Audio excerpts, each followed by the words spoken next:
Hello everyone, कैसे हैं आप सब। आई होप अच्छे होंगे।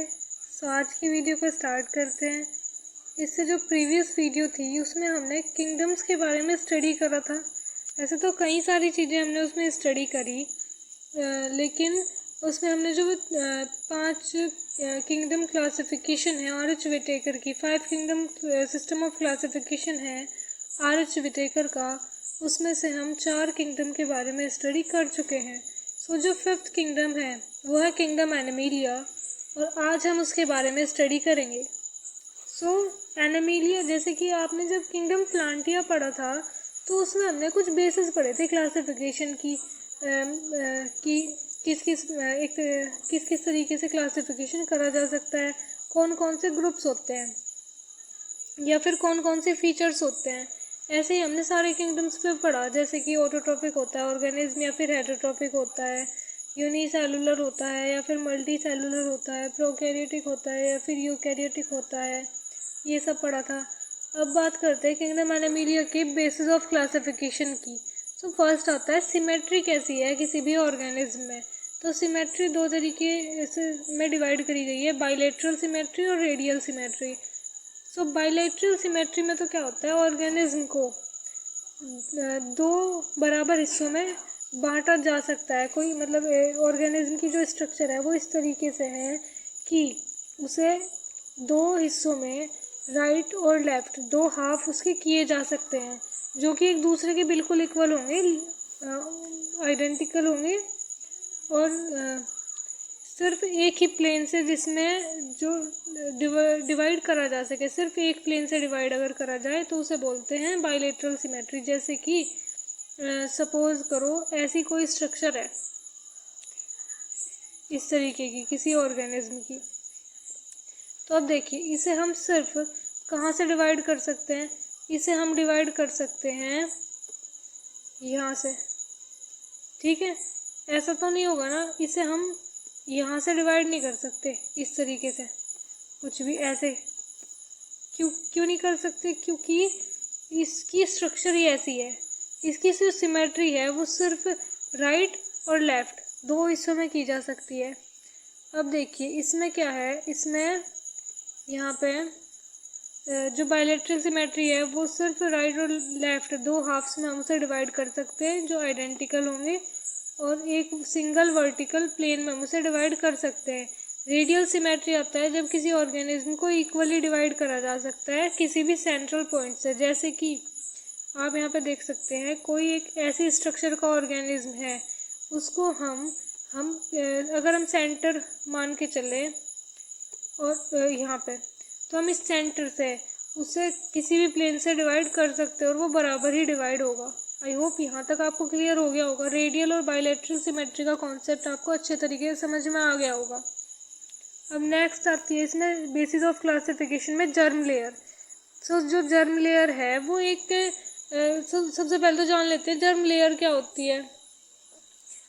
तो सुनो ध्यान से कि जो वो होता है ना, जो एम्ब्रियो होता है, एम्ब्रियोनिक स्टेज में कुछ लेयर्स होते हैं, कुछ सेल्स की लेयर्स होती हैं एम्ब्रियो के ऊपर, एम्ब्रियो में, जिनसे कि जर्म सेल बोला जाता है, और उन लेयर्स को बोलते हैं जर्म लेयर।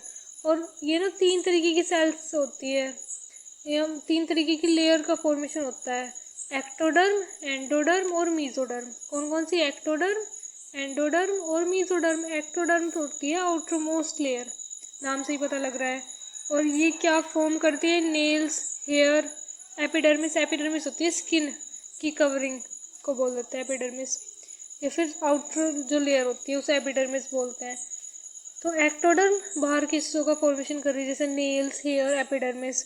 जो एंडोडर्म है वो इनरमोस्ट लेयर होती है, और ये स्टमक, कोलोन, यूरिनरी ब्लेडर, ये सब, इन सब का फॉर्मेशन करती है। और जो मीजोडर्म होती है ना, वो मिडल लेयर होती है, एक्टोडर्म और एंडोडर्म के बीच में प्रेजेंट होती है, और ये किस किस का फॉर्मेशन करती है? बोन्स का और कार्टिलेज का फॉर्मेशन करती है। जर्म लेयर कौन सी प्रेजेंट है उसके बेसिस पर एनिमल 2 तरीके के होते हैं, डिप्लोब्लास्टिक और ट्रिप्लोब्लास्टिक। कौन कौन सी? डिप्लोब्लास्टिक और ट्रिप्लोब्लास्टिक। डिप्लोब्लास्टिक तो वो ऑर्गेनिज्म होते हैं जिसमें कि 2 एम्ब्रियोनिक लेयर प्रेजेंट होती है, एक्टो और एंडो, ठीक है। और ट्रिप्लोब्लास्टिक वो ऑर्गेनिज्म होते हैं जो कि इन तीनों ही तरीके की लेयर से डिराइव हुए होते हैं, मतलब कि जिसमें तीनों लेयर प्रेजेंट होती है। अब नेक्स्ट है इसमें बेसिस ऑफ क्लासिफिकेशन में सिलोम। सिलोम क्या होता है? बॉडी कैविटी या फिर सिलोम। सिलोम को बॉडी कैविटी बोलते हैं। जो बॉडी कैविटी होती है ना वो ज़रूरी होती है और कई सारे ऑर्गन्स के प्रॉपर फंक्शनिंग के लिए, जैसे कि हार्ट है, हार्ट को कॉन्ट्रैक्ट भी होना है, एक्सपेंड भी होना है, तो उसके लिए उसे स्पेस की ज़रूरत पड़ेगी नहीं, कुछ खाली जगह की, तो उसे सिलोम बोलते हैं। अब देखिए सिलोम प्रेजेंट है या प्रेजेंट नहीं है या फिर किस तरीके की प्रेजेंट है, उसके बेसिस पर ऑर्गेनिज्म 3 तरीके के होते हैं, एसिलोमेट, सिलोमेट और सूडोसिलोमेट। एसिलोमेट वो ऑर्गेनिज्म होते हैं जिसमें कि कोई भी सिलोम प्रेजेंट नहीं होती, नो बॉडी कैविटी, ठीक है। अब देखो दूसरा होता है सिलोमेट। सिलोमेट वो ऑर्गेनिज्म होते हैं जिसमें कि ट्रू कैविटी प्रेजेंट होती है और इस कैविटी के अराउंड जो है मीजोडर्म की सेल्स होती हैं, फिर मीजोडर्मल लेयर प्रेजेंट होती है। अभी हमने मीजोडर्म के बारे में पढ़ा था। और ये जो सिलोमेट है इसमें ऑर्गेनिज्म और डिवाइड होते हैं फर्दर, एक तो साइजोसिलोमेट में या फिर प्रोस्टोम्स भी जिसे बोलते हैं। और ये क्या होता है जिसमें जो सिलोम का फॉर्मेशन होता है मीजोडर्म की स्प्लिटिंग की वजह से होता है। और दूसरा होता है एंटेरोसिलोमेट या फिर ड्यूटेरोस्टोम। इसमें क्या होता है? Coelom formed from pouches pinched of from endoderm. इसमें एंडोडर्म का रोल होता है एंटेरोसिलोमेट में और साइजोसिलोमेट में होता है मीजोडर्म का रोल। फिर आता है सूडोसिलोमेट। सूडोसिलोमेट नाम से पता लग रहा है, सूडो का मतलब झूठा, यानी कि फॉल्स सिलोम अगर प्रेजेंट हो इसे बोलेंगे सूडोसिलोमेट ऑर्गेनिज्म। अब नेक्स्ट है इसमें basis of classification notochord. Notochord क्या होता है? एक लॉन्ग रोड लाइक स्ट्रक्चर होती है जो कि पूरी बॉडी में प्रेजेंट होती है नर्वस सिस्टम और गट के बीच में। It is a long rod-like structure which runs along the body between nervous system and gut and provide place muscle to attach for ease of movement। मतलब कि मसल्स जहाँ पर अटैच होती है और मूवमेंट इजीली हो जाता है उससे। अब देखो ऑर्गेनिज्म इसके बेसिस पर 3 तरीके के हो सकते हैं। एक तो जिसमें नोटोकॉड प्रेजेंट है विद नोटोकॉड, एक जिसमें नोटोकॉड एब्सेंट है विदाउट नोटोकॉड। एक ऐसा होता है कि नोटोकॉड एम्ब्रियोनिक स्टेज में तो प्रेजेंट है, लेकिन ये नोटोकॉड जो है ना ये अडल्ट स्टेज में जाके क्या हुआ, अडल्ट स्टेज में जाके ये वर्टिब्रल कॉलम में चेंज हो गई। यहाँ पे देखिए अडल्ट स्टेज में वर्टिब्रल कॉलम में चेंज हो गई, तो 3 तरीके के ऑर्गेनिज्म हो गए। अब फर्स्ट है फाइलम। जो प्लांट्स होते हैं उसमें तो हम डिवीज़न के बारे में स्टडी करते हैं, और जो एनिमल्स होते हैं उसमें हम फाइलम के बारे में स्टडी करते हैं। सो जो फाइलम है फर्स्ट वो है पोरीफेरा। दूसरा नाम इसका स्पंज भी होता है, क्योंकि इसके एग्जाम्पल जो है ना उसमें हम कई सारे स्पंज वगैरह के बारे में पढ़ेंगे, तो इसलिए इस की जो कैरेक्टर्स वगैरह है उसके बेसिस पर इसे पोरीफेरा या फिर स्पंज बोला जाता है। पोरीफेरा से ऐसा है कि जिसमें पोर्स प्रेजेंट हो, स्पंज में पोर्स प्रेजेंट होता है ना। अब देखो इसमें क्या है, सेलुलर लेवल ऑफ ऑर्गेनाइजेशन होता है। अब मैं आपको ना इन सारे टर्म्स की मीनिंग तो ऑलरेडी बता चुकी हूँ वीडियो में, इससे प्रीवियस वीडियो में हमने पढ़ा था और आज की वीडियो में भी कुछ बेसिस देखे हमने क्लासिफिकेशन के। तो अब डायरेक्टली नेम है ये कि सेलुलर लेवल है या फिर ट्रिप्लोप्लास्टिक है, डिप्लोप्लास्टिक है, ये सब तो ये जल्दी हो जाएगा। अब देखिए इसमें सेलुलर लेवल होता है ऑर्गेनाइजेशन का। नॉन मोटाइल एनिमल्स होते हैं, नॉन मोटाइल का मतलब होता है मूवमेंट नहीं होता है एनिमल्स में, ठीक है। और इसमें ना होल्स प्रेजेंट होते हैं बॉडी में, जो कैनाल सिस्टम का काम करते हैं वाटर और फूड के सर्कुलेशन में, मतलब कि बस पोर्स ही प्रेजेंट होते हैं जिसके थ्रू पूरी फंक्शनिंग होती है। और ये इसमें ना मतलब बाहर की साइड एक टफ सी लेयर या फिर बोल सकते हैं हार्ड सी लेयर प्रेजेंट होती है जिसे स्केलेटन बोलते हैं। अब इसके एग्जांपल देखो, साइकन, स्पंजिला, यूप्लेक्टिला, ये बहुत इंपॉर्टेंट होते हैं एग्जांपल इसमें, ठीक। अब नेक्स्ट है सिलेंट्रेटा। सिलेंट्रेटा में टिश्यू लेवल ऑर्गेनाइजेशन होती है। कैसी होती है? Tissue level. नो सीलोम, कोई सीलोम प्रेजेंट नहीं होती, इसका मतलब क्या है, इसे बोलेंगे एसिलोमेट। रेडियल सिमेट्री होती है। रेडियल सिमेट्री का मतलब होता है कि किसी भी प्लेन से काट लो कट जाएगा। और डिप्लोब्लास्टिक होता है मतलब कि 2 लेयर प्रेजेंट है, एक्टोडर्म और एंडोडर्म। जो गट है वो होलो होती है और मूवमेंट भी होता है। एग्जाम्पल है हाइड्रा, सी एनेमोन, जेलीफिश। जेलीफिश सॉलिटरी मतलब अकेली रहती है। कोरल जो कि कॉलोनी में रहते हैं। और उसके बाद में है नेक्स्ट है इसमें प्लेटिहेल्मिंथ। ये जो डायग्राम दिए हुए हैं मैं आपको नोट्स की जो पीडीएफ प्रोवाइड कराऊंगी ना टेलीग्राम चैनल पे, आप उसमें एक बार देख लीजिएगा, इम्पोर्टेंट है वैसे डायग्राम। नेक्स्ट इसमें प्लेटिहेल्मिंथीज। प्लेटिहेल्मिंथीज को फ्लैटवर्म भी बोला जाता है। इनके जो ये ना एक से दूसरा क्या नाम है, मतलब कि दो नाम है कुछ की, जैसे पोरीफेरा का स्पंज था, तो ये भी ध्यान रखिए आप। प्लेटिहेल्मिंथीज को फ्लैटवर्म बोला जाता है। कैसे याद रखोगे, ऐसे याद रखना। प्लेटिहेल्मिंथीज मतलब वर्ड जो है ना प्लेट से लिया गया है। प्लेट कैसी होती है, फ्लैट होती है। इसमें भी कोई सीलोम प्रेजेंट नहीं होती, मतलब ये भी क्या है, एसिलोमेट है। ये बायलेटरल सिमेट्री होती है। अब यहाँ पे देखो बायलेटरल सिमेट्री का मतलब क्या था कि किसी एक प्लेन से कट रहा है। जैसे ये है, ये लीवर फ्लूक है, इसे ऐसे काटा जा सकता है, इसे ऐसे, तो ये क्या हो गया, एक ही प्लेन है सिमेट्री का। इसे ऐसे तो नहीं काट सकते, बराबर ही नहीं होगा ना, इसे ऐसे भी नहीं कर सकते, मतलब सिमेट्री नहीं है इसकी कोई, तो इसलिए क्या है, ये बायलेटरल सिमेट्री शो करता है।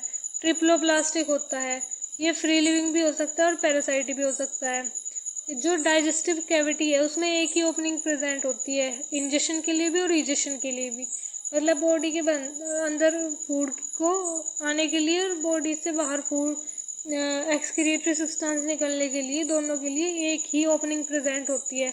एग्जाम्पल देखो प्लानेरिया का और लीवर फ्लूक का। प्लानेरिया तो फ्री लिविंग ऑर्गेनिज्म है और लीवर फ्लूक कैसा, पैरासाइटिक। ठीक, अब उसके बाद में देखो नेक्स्ट है मोलस्का। मोलस्का जो है उसमें सीलोम प्रेजेंट होती है, तो इसे क्या बोलेंगे, सीलोमेट। और ये ट्रिप्लोब्लास्टिक होता है, मतलब 3 लेयर प्रेजेंट है और बाइलेटरल सिमेट्री होती है इसमें। और नेक्स्ट है इसमें जो सॉफ्ट, इसमें क्या होता है, बॉडी जो है वो सॉफ्ट होती है ऑर्गेनिज्म की, उसके ऊपर एक शैल प्रेजेंट होती है। इसमें सेगमेंटेशन नहीं होती, मतलब ऐसे वो आपने देखा होगा कुछ ऑर्गेनिज्म में क्या होता है, ऐसे निशान निशान से बने होते हैं, जैसे कि ऐसा कोई ऑर्गेनिज्म है और उसमें ना हल्के हल्के से ऐसे निशान निशान से बन रहे हैं, तो उसे बोलेंगे सेगमेंटेड है उसकी बॉडी। ठीक है, और इसमें कोई सेगमेंटेशन नहीं होती, अपेंडेजेस प्रेजेंट नहीं होते इसमें। और जो इसमें फूट मूवमेंट के लिए मस्कुलर फूट होती है, शेल प्रेजेंट होती है, और इसमें किडनी लाइक ऑर्गन होता है एक्सक्रिएशन के लिए। एग्जाम्पल देखो काइटोन, ऑक्टोपस, पाइला, यूनियो। नेक्स्ट है फाइलम फिफ्थ एनालिडा। ये सेकंड लार्जेस्ट फाइलम है। सीलोम प्रेजेंट होती है, बाइलेटरल होता है, ट्रिप्लोप्लास्टिक होता है, सेगमेंटेड होता है, मतलब सेगमेंट जो है ना वो पर्टिकुलर सेगमेंट में एक particular organ particular function perform कर रहा होता है। और ये वाटर और लैंड दोनों पे मिल जाते हैं, और इसमें ना काफ़ी मतलब कि डिफ्रेंसिएशन काफ़ी हद तक देखने को मिलती है, मतलब कि कई सारे ऑर्गन्स इसमें प्रेजेंट होते हैं, फिर कई सारे ऑर्गन्स प्रॉपर तरीके से डेवलप हो चुके होते हैं। एग्जाम्पल देखो अर्थवर्म, लीच और नीरिस। ये डायग्राम है, आप देख लीजिएगा। नेक्स्ट है आर्थ्रोपोडा। आर्थ्रोपोडा जो है ना वो लार्जेस्ट फाइलम है। इससे पहले जो हमने पढ़ा वो क्या था, वो सेकंड लार्जेस्ट था, और उसका नाम क्या था, जरा कमेंट में बताइए एक बार। आर्थ्रोपोडा जो है लार्जेस्ट फाइलम है, मतलब इसमें ना 80% स्पीसीज इसी में मिलती है। क्यों मिलती है, अब देखो इसमें ना आप ध्यान रखना, इसमें इंसेक्ट्स मिलते हैं और इंसेक्ट्स दुनिया भर के हैं दुनिया में।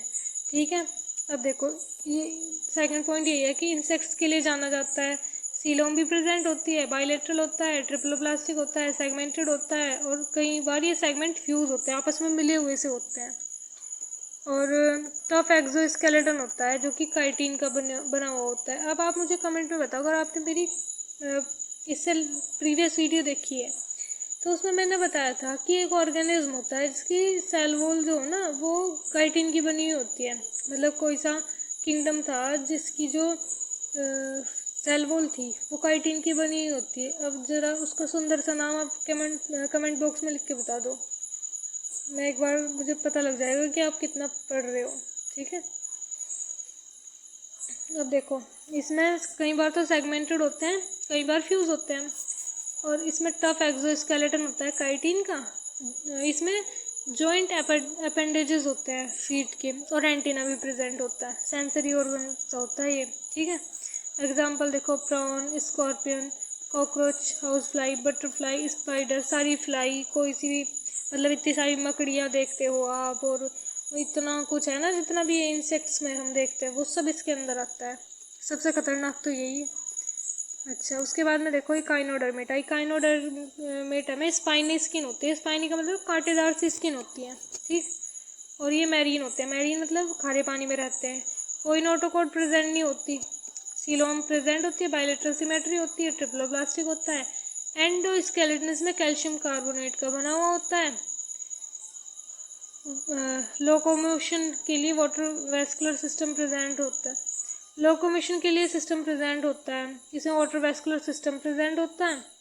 और बायलेटरल, इसमें एक और इम्पॉर्टेंट चीज़ है कि बर्थ से पहले तो इसमें बायलेटरल सिमेट्री होती है ऑर्गेनिजम्स में, और बर्थ के बाद में ना रेडियल सिमेट्री भी हो जाती है।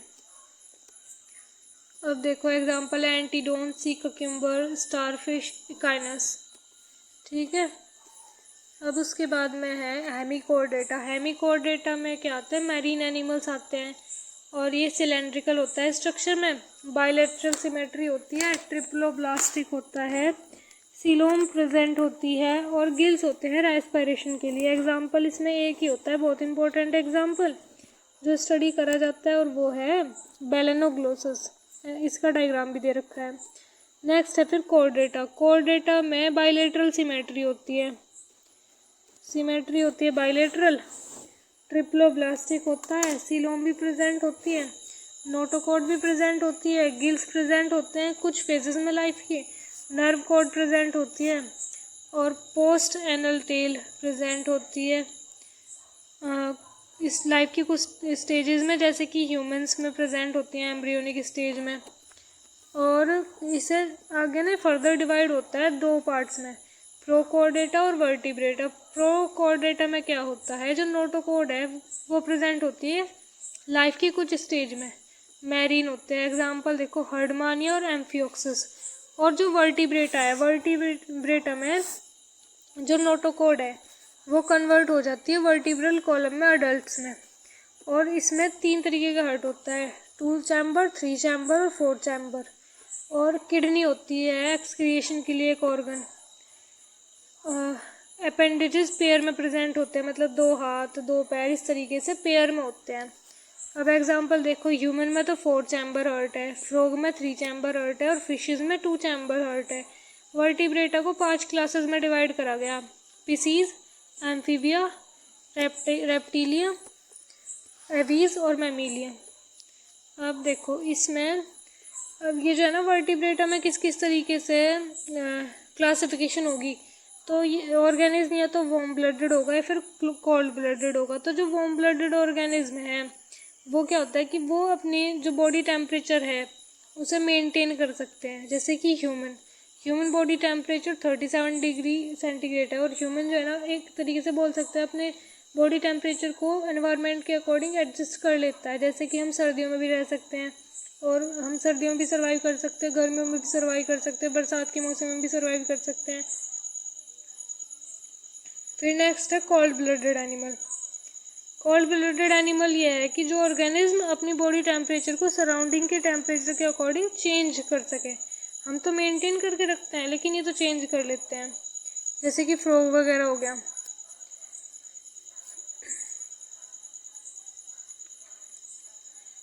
These are the organisms which change their body temperature as per surrounding temperature. Next है fishes are divided into 2 categories on the basis of skeleton. अच्छा देखिए, फिशेस के स्केलेटन के बेसिस पे 2 तरीके की होती हैं, या तो बोनी फिशेस होंगी या फिर कार्टिलेजिनियस फिशेस होंगी। अगर बोन का बन रहा होगा स्केलेटन तो बोनी फिशेस, अगर कार्टिलेज का बन रहा होगा तो कार्टिलेजिनियस फिशेस। और बोनी फिशेस का एग्जांपल होता है ट्यूना, फिश का नाम है ये, और जो कार्टिलेजिनियस फिश है उसका एग्जांपल है शार्क। नेक्स्ट है इसमें जो क्लास पढ़ रहे हैं हम फिशेस, जिसमें हम फिशेस के बारे में स्टडी करते हैं। तो नाम से भी आप याद रख लोगे, थोड़ा सा सिमिलर सा है, फिशेस और फिशेस। अब देखो, एक तो फिश कहाँ पे रहती है, पानी में। ये तो सबने सुना ही होगा, मछली जल की रानी है, वो एक पोएम जो छोटे थे जब तब बोल जाती थी ना, तब। तो ये है फिशेस कहाँ पे रहती है, वाटर में रहती है। स्किन के ऊपर स्केल्स होती हैं या फिर प्लेट, जैसे कि आपने जब डायग्राम, आपने अगर कभी वो बनाया होगा फिश का वो होता है ना डायग्राम, या फिर ड्राइंग करने के लिए बोलते हैं, तो एक कुछ इस तरीके से बनाते हैं फिश को, और फिर इसमें ना ऐसे ऐसे ऐसे करके कई सारी ऐसे बना देते हैं, तो ये स्केल्स ही तो बना रहे होते हैं। अच्छा, स्केल्स या प्लेट्स प्रेजेंट है, गिल्स के थ्रू रेस्पिरेशन होता है, स्ट्रीमलाइन बॉडी होती है, और इसमें ना मूवमेंट के लिए फिन्स प्रेजेंट होते हैं। क्या होते हैं, फिन्स। और कोल्ड ब्लडेड होती हैं, और इनके हार्ट में 2 चैम्बर होते हैं सिर्फ। एग्स ले करती हैं, और जब वो डेवलप होते हैं और तो यंग वंस उसमें से बाहर निकलते हैं। अब एग्जांपल देख लो कार्टिलेजिनस फिश के, एक तो शार्क, दूसरा रेज, और इस बोनी फिश के हैं ट्यूना और रोहू। उसके बाद में है एम्फीबियंस भी बोला जाता है। अब एग्जांपल तो इसके फ्रॉग, टोड, सैलमेंडर्स हैं। अब ये ना एम्फीबियन होते हैं जो दोनों जगह, लैंड पे भी मिल जाए और वाटर में भी। अब ये बताओ कमेंट सेक्शन में कि प्लांट किंगडम का एम्फीबियन किन्हें बोला जाता है, कौन से किसे, मतलब क्या नाम है उसका जिसे एम्फीबियन ऑफ प्लांट किंगडम बोला जाता है। मैंने आपको इससे प्रीवियस वीडियो में पढ़ाई है। अब देखो, एम्फीबिया लैंड और वाटर दोनों जगह मिलते हैं, इनमें कोई स्केल प्रेजेंट नहीं होती, और इसमें ना म्यूकस ग्लैंड प्रेजेंट होती है स्किन पे। ये कोल्ड ब्लडेड होते हैं, और हार्ट 3 चैम्बर होता है इनका, रेस्पिरेशन गिल्स के थ्रू होता है, और एग ले करते हैं। नेक्स्ट है रेप्टीलिया। रेप्टीलिया में स्केल्स प्रेजेंट होती हैं, और ये लंग्स के थ्रू ब्रीथ करते हैं, कोल्ड ब्लडेड होते हैं, और जो ये ना वैसे तो 3 चैम्बर हार्ट ही होता है, लेकिन एक एक्सेप्शनल केस है। अब कुछ अगर आप में से सोच रहे हो कि भाई यहाँ पे बायोलॉजी में भी एक्सेप्शन आ गई, ये तो सिर्फ केमिस्ट्री में होती थी, तो ऐसा नहीं है, बायो में भी होती है। हर एक सब्जेक्ट में कुछ ना कुछ एक्सेप्शनल केस होते ही हैं। जैसे कि आप इंग्लिश में ही देख लो, कई सारे रूल्स होते हैं, कई सारे एक्सेप्शन भी होते हैं कि नहीं हम यहाँ पे ए यूज़ कर सकते हैं और कहीं पे नहीं कर सकते, तो ऐसा होता है ना, तो एक्सेप्शन तो होती है। अब देखो यहाँ पे क्रोकोडाइल जो है एक्सेप्शनल केस में है, इसमें 4 चैम्बर हार्ट होता है, ठीक। क्रोकोडाइल का हार्ट जो है वो बहुत बड़ा है, ठीक। अब देखो ये क्या करते हैं, एग ले करते हैं, और इनके एग्स के ऊपर हार्ड कवरिंग होती है। एग्जाम्पल है इसके स्नेक, टर्टल्स, लिजार्ड, क्रोकोडाइल। उसके बाद में है एवीज। एवीज में हम पढ़ते हैं बर्ड्स के बारे में। अब जो बर्ड्स हैं, एक तो वार्म ब्लडेड एनिमल है, ठीक है। इनमें 4 चैम्बर हार्ट होता है, लंग्स के थ्रू ब्रीथ करते हैं, और इसमें ना फेदर्स प्रेजेंट होते हैं। इनमें 4 लिम्स होते हैं, 2 तो ये जो 2 4 लिम्स हैं ये ही मॉडिफाई होते हैं विंग्स में, इन्हीं से पंख बनते हैं इनके, और ये फ्लाइंग में हेल्प करते हैं, और ये एग ले करते हैं। एग्जाम्पल देखो crow, sparrow, pigeon, duck, stork, ostrich etcetera. अब नेक्स्ट है इसमें मैमल्स। मैमेलियन जो है वार्म ब्लडेड एनिमल है, मतलब एक तरीके से बोल सकते हैं टेम्परेचर को रेगुलेट करने का काम कर सकते हैं, और जो कोल्ड ब्लडेड होते हैं वो टेम्परेचर को इतना अच्छा खासा रेगुलेशन मतलब नहीं कर सकते हो। जो कोल्ड ब्लडेड एनिमल होते हैं ना, वो आपने सुना भी होगा कुछ एनिमल्स, चलिए वो तो मैं आपको ऑलरेडी बता चुकी हूँ। हाँ, मैमेलियन में देखो ये वार्म ब्लडेड एनिमल है, 4 चैम्बर हार्ट है, मेमरी ग्लैंड्स प्रेजेंट होती हैं मिल्क के प्रोडक्शन के लिए और यंग वंस के नरिशमेंट के लिए। स्किन के ऊपर हेयर प्रेजेंट होते हैं, स्वीट ग्लैंड प्रेजेंट होती है, और ये बर्थ देते हैं यंग वंस को। मतलब एग सभी के सभी उसमें से सभी के सभी मैमल्स एग ले नहीं करते, और कुछ जो एग ले करते हैं उनका एग्जाम्पल हैं प्लेटिपस और इकाइंडिया। फिर उसके बाद में मैमल्स के एग्जाम्पल है, देखो cat, rat, dog, lion, tiger, whale, bat, human etcetera. अब यहाँ पे कुछ डिफरेंसेस हैं Amphibia, Reptilia, fishes, Aves, Mammalia के, वो आप एक बार देख लीजिएगा नोट्स में से। बाकी तो मैं सब आपको इसमें करा चुकी जी। और हाँ, ये सारा हो गया है। ये जो चैप्टर था ये काफ़ी बड़ा चैप्टर था और ये आपका आज कंप्लीट हो चुका है। तो आपको क्या करना है, अब मैं आपको इसके क्वेश्चन प्रोवाइड करा दूँगी, टेलीग्राम चैनल पे PDF प्रोवाइड करा दूँगी, आपको ये प्रैक्टिस करनी है। और जितने आपके मार्क्स आएंगे, मतलब मैच करना है आंसर की से, वो जो MCQ मैं आपको दूँगी, और जितने आपके सही होंगे वो आपको मुझे कमेंट सेक्शन में बताने हैं यहाँ पर कि मैम हमारे इतने आंसर सही हैं। ठीक है, चलिए, अगर आपको कोई भी डाउट हो इस चैप्टर में तो आप मुझसे पूछ सकते हैं कमेंट करके। और तब तक के लिए आप पढ़ते रहिए। नेक्स्ट वीडियो जिस भी टॉपिक की होगी मैं आपको टेलीग्राम चैनल पर इन्फॉर्म कर दूँगी। And that's all for today. Thank you, have a nice day.